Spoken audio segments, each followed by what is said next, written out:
Hi, everyone. I hope you're having a great day. I'm Michelle Bond, your resident book geek and wine freak, and I thought I'd hop on today and chat for a few minutes about one of my favorite books, Northanger Abbey by Jane Austen. It's a great summer read, especially in these dog days of summer when it's so hot outside, especially here where I am, and you just really want to stay inside or, be floating around a pool or in a lake, river, beach, somewhere where there's water and you can get in a breeze. So Northanger Abbey was completed in 1803, but wasn't actually published until after Jane Austen died in December. Well, it was published in December of 1817. She passed away in July of 1817. And so it was published through the efforts of her brother, Henry Austen, who had it, along with the novel Persuasion, published at the same time as a four-part set, or a four-volume set. And he also wrote the introduction to it, which it also was, they call it her biographical. In our world, we call it her obituary, basically. And it's also the first time that she was named as the author of all of her novels. Pride and Prejudice, Sense and Sensibility, Emma, were three novels that were already out in the world prior to her death, but no one knew. They were published anonymously. They didn't know who the author of those novels was, which was kind of common in the time. No, I'm not saying it was very common in that era, because in the late 1800s and early 19th century, women still didn't have much of an identity, and they weren't really allowed to oftentimes do things on their own. And sometimes you would see an author or publish something under her husband's name, under Mrs. Robert so-and-so, that kind of a thing. Published the novel, so she really never even had a first name. Women didn't. So anyway, but contrary to what one might think about Jane Austen's family's perception of her writing novels, they actually really supported her. One thing that I thought was interesting is they were a form of family entertainment, often, especially as a younger girl. She used them to entertain her family. And that was also kind of a common thing. We didn't have internet and movies back then. You had to make them up on your own, pretend, which was kind of cool. And she was very highly supported. Her father was and her whole family was a very literary family. They read lots of books, including novels, which novels were also something that was frowned upon, because they are similar to today, considered, waste of time, mindless, especially back then, leading young girls into believing believing in fantasies that, will never come true. When they should be really pursuing an advantageous marriage to someone of means, a person of income. But I digress. Northanger Abbey is a Bildungsroman, which that means, it's a fancy word for saying it's a coming-of-age novel, and it's centered around this young girl named Catherine Morland, who's 17 years old, and she goes on she's invited to go on a trip with her wealthy neighbors, the Allens, to spend some time in Bath, where all society's gathering, apparently. Of course, hence commences, some kind of romantic adventure. She's learning things, and she also, of course, discovers romance. And she meets in Bath Mr. Henry Tilney, who's a young 26-year-old clergyman, who's also very well-read and enjoys reading novels like she does, and believes he's got a more humble personality, and he's also free-spirited in the way that, he's fun. He's a fun character, and she describes him as cute and handsome. So the romance ensues, and I think that's something that is important to me to point out. It's also a satire and a parody, and a lot of critics kind of focus on that part of the novel being a a parody or satire of the Gothic novel. But what also Jane is really doing in this novel is, as well as the other 6 novels that she completed, is kind of give us a window into the courtship practices and the ways of society back in the late 1800s and early 1900s. Now, anyway, and with respect to courtship and stuff, there's always, of course, problems. This novel's pointing out that differences in class are actually not even differences in class. People of the same class, specifically the middle class, just weren't allowed to marry whomever they wanted to. It was expected that they married someone who could support them. And that went both ways for all genders. For example, James Morland, Catherine's older brother, is allowed to get married, but he has to wait until he's 21 to marry the girl that he wants to marry. And then even at that time, he's only going to get part of his inheritance, a small part of his inheritance, not much at all, not much to live on, which means he's still going to have to work for a living. Some really good, moral principle values in raising your boys up. Whereas young Catherine Morland, who's 17, she's already supposed to be searching for a husband. They didn't want their boys to marry early back then. They wanted their girls to marry early and their boys to mature a little bit and go out and be able to make their way in the world. Not unlike how we really kind of think of our children nowadays, right? We like them to do something before they got married. But we don't encourage our 17 and 18-year-olds to get married anymore. Thank goodness. It's good for people to grow up a little bit before they get married. So Mr. Morland, the dad here in this story, is onto something when he's telling, James Morland, nah, yeah, okay, you can do that, but we're going to still put 2 years engagement on that. And if you still want to marry her after 2 years, you can have some of your allowance, but not all of it. Well, that, of course, doesn't sit well with the girl in question, Isabella Thorpe. Is that her name, Isabella? Yes. And she... Yes, Isabella Thorpe. Decides she really can't wait that long, and she goes off to pursue a bigger fish. That's Captain Frederick Tilney, Henry Tilney's older brother. Unfortunately, to her, the discredit of ultimately her reputation, and she doesn't get Captain Tilney in the end. Just a ruined reputation, because he is a rake and a scoundrel, even though he is Henry's older brother. So, on to other things about this novel. Once General Tilney, Henry's dad, discovers that Catherine Morland is not the heiress that he thought she was, she's promptly kicked out of Northanger Abbey, which she's been visiting as a guest, at his wishes, the dad's wishes, because he was hoping that her being an heiress, or supposed heiress, it would secure his son Henry's future a little better. Well, he didn't like the idea that when he found out she really wasn't an heiress, she's just, a friend of the Allens. They're not going to bestow any wealth upon her should she marry. He kicks her out in the middle of the night, and that's really basically the scariest part of Northanger Abbey. While it does take place in a Gothic abbey, beautiful old windy drafty house, there's really no bumps in the night or ghosts to speak of in this abbey, and it's really part of the satire and the parody that Jane Austen was kind of pointing out that Henry Tilney at one point says, yes, don't all old houses have their secrets or their ghosts.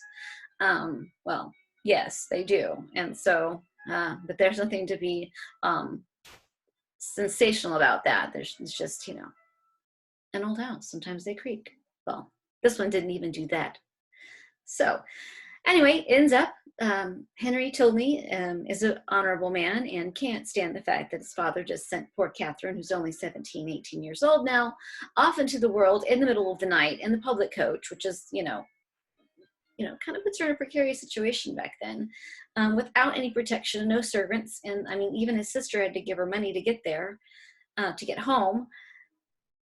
He shows up, to apologize for his dad's actions and, of course, to ask Catherine to marry him, even though he's, of course, going to lose his inheritance because his father does not approve of the marriage. Catherine, even though Jane Austen purports that she's not necessarily anything of heroine characters, does seem to have a hero character in the fact that she doesn't really care that Henry's is not gonna inherit his father's money. She's just fine living on the means of a clergyman. The irony here is, or maybe it's not irony, definitely not irony. A parallel here is Jane Austen's father was a clergyman.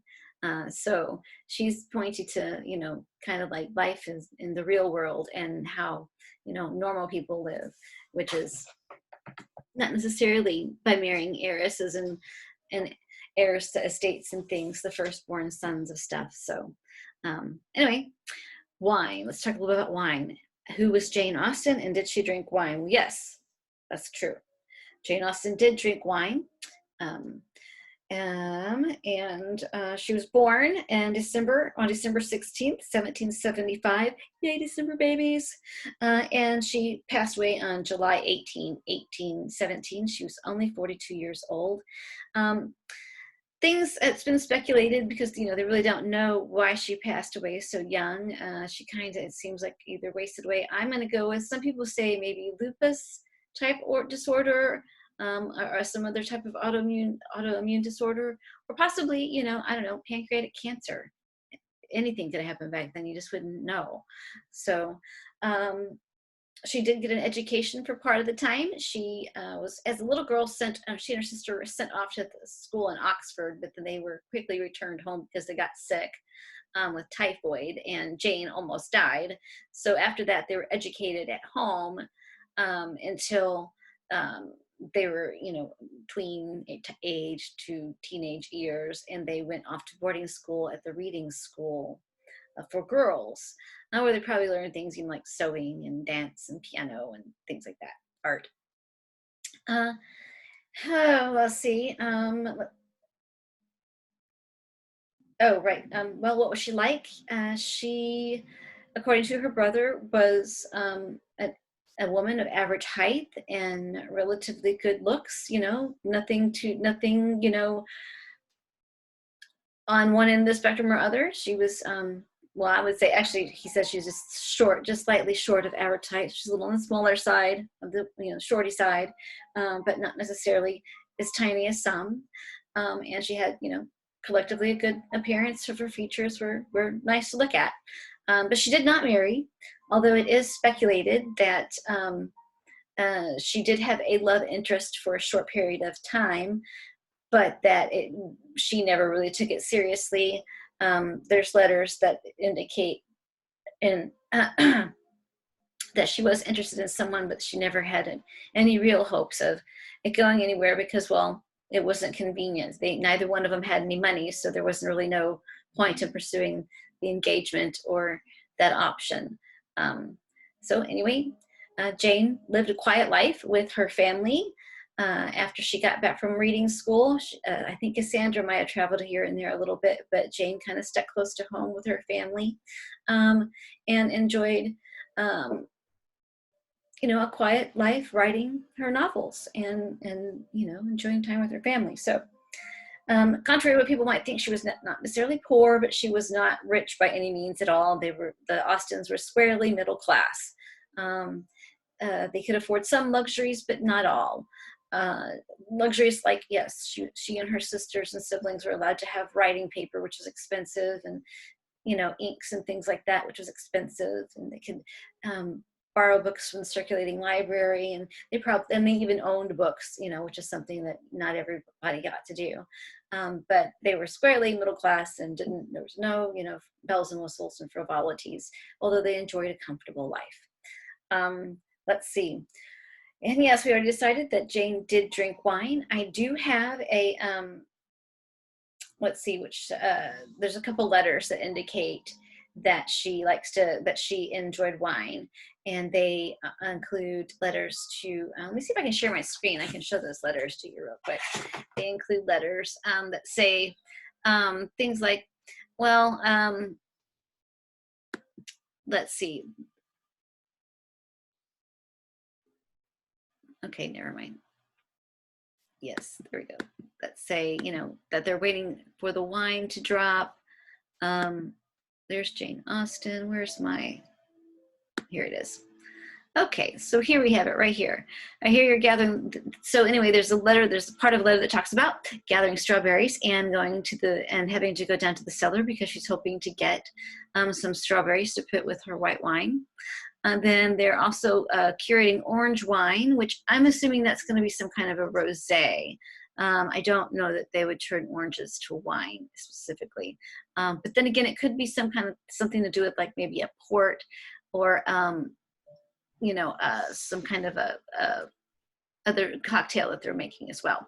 But that, right now she's having dinner with friends. Their friends are over and she's going to eat ice and drink French wine and be above vulgar economy. And the last one, she talks about believing that she might have had too much wine, which is, not easy to, or is actually very easy to imagine, because I know everyone can have too much wine, and she believes that this is why her hand might be a little bit shaky today and why her penmanship might be off. So while that we're sharing, I guess it's okay to move on to our, what would I pair with this novel? What wines would I pair with this novel? Well, of course, I'm going to look at our characters here. Catherine Morland and Henry Tilney, they're young and they're in love, and so they're just now starting off in their lives. So I'm going to lean toward things that are going to be more on the fruitier and sweeter side of the wines versus your earthier, mineral-based, with a lot of minerality typey wines, or in bold wines. So I'm going to start with, which I think is fun because right now it's still the dog days of summer, as Arche Fico Bubbly Bianco. That's something that I would put with this. And I like this. It comes in a can. It comes in a bottle, of course, too. But right now we have some cans available, and I like the little Italian guy on the window. On the can. It's cute. And it's 100% Glera grape. So this is the grape that you find in Prosecco. It has notes of peaches and green apples. This is going to be a great starter. It goes well with cheeses. Maybe a caprese salad, or even a fish, or like shrimp cocktail type starting dish would be a great. Next, I'm going to go with our award-winning Dove Hunt Dog Cabernet Sauvignon. This is got lots of wonderful. It's 100% Sauvignon Blanc grape. It has notes of Myers lemon and herbs. Like lemongrass. It's light bodied and with a clean, bright finish. It's got 12.5% alcohol by volume, but it only has 0.5 gram per liter of sugar. That's no sugar. So that's really awesome. This Dove Hunt Dog Sauvignon Blanc, like I said, is an award-winning wine. Next, I think if we're going to move into if you're into something a little more hued, perhaps like I talked about, that orange wine or rosé wine. I like our Bookbinder's Apprentice. Well, one, it's a bookbinder's apprentice, and I'm a book geek, so bookbinding is something that's kind of cool to me. And I like that it has that name, and that it has, the label is really super cute. But more importantly, I really like this one because it is juicy and bold, and it's got a lot of flavor. It's a Californian wine. You can taste and smell strawberries and fresh watermelons along with flowers. It's just a beautiful wine. It pairs greatly with, any kind of fish or chicken. I like it with a chicken salad sandwich on a Tuesday night is fine, with a little bit of Netflix or Hulu on the channel, on the TV. So it's a great wine with this one. I think it suits Catherine and Henry Tilney's personality really well. And then, of course, want to go something a little on the red side, I would definitely go with our 2020 Dove Hunt Dog Pinot Noir. Why? Well, it's very, earthy. It's got lots of strawberries and cherry in it. It goes well with all the, we're still in the dog days of summer, so, you can grill your vegetables and throw a burger on the grill, and it's going to just be a great pairing with that kind of a meal, with a barbecue type burger or chicken meal. I would definitely do that with that meal. And so, and also this also floats around the pool just like any of the other ones nicely, because it's got, you know, a little more on the sweeter side of um, the red wines. It's got, you know, like I said, strawberries, red cherry, and graham cracker along with cherry liqueur. So while it might warm you up on the inside, it's going to taste nice and juicy on your palate. And for sure goes great with a lot of our end of the summer activities that we have going on. Goes great to the tailgate, for, you know, like I said, grilling out, or just, you know, an evening at home by the pool, or on the patio. So that's what I think is some of the best pairings for Northanger Abbey. I hope that you enjoy this episode. Feel free to shoot me some questions if you have questions about Jane Austen, Northanger Abbey, or any wine pairing suggestions. I'm happy to help you curate a cart, or suggest something for your next, you know, romantic date night, so that you and, you know, of course, you know, it doesn't have to be my wine. If you just are at the stand at the grocery store and you want to know what maybe, hey, she might like, holler at me. I'll be happy to help you out. Thanks. Have a great evening. Enjoy the time. Book Geeks and Wine Freaks. Check me out on Facebook too. Bye. Oh, I'm going to end this meeting.